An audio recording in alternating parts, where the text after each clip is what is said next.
गांव के पुराने डाकघर में एक दिन अचानक एक पीली पड़ चुकी चिट्ठी मिली।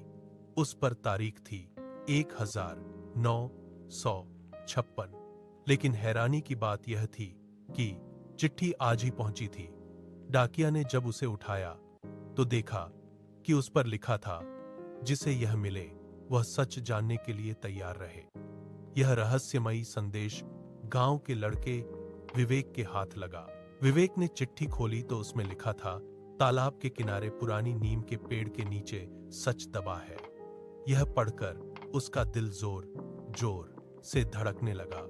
वह सोचने लगा कि आखिर इतने सालों बाद यह चिट्ठी क्यों आई और इसमें किस सच की बात की गई है। रात का अंधेरा था, चारों ओर सन्नाटा पसरा हुआ था। विवेक अकेला नीम के पेड़ के नीचे पहुंचा और खुदाई शुरू कर दी। मिट्टी हटाते हटाते अचानक उसकी खुरपी किसी लोहे की चीज से टकराई।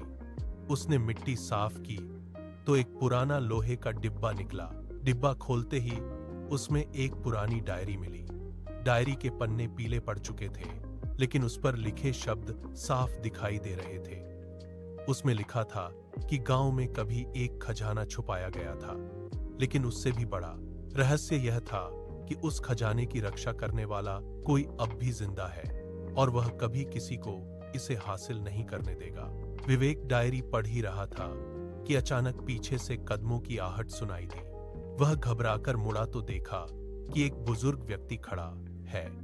उसकी आंखों में अजीब सी चमक थी और चेहरे पर रहस्यमयी मुस्कान।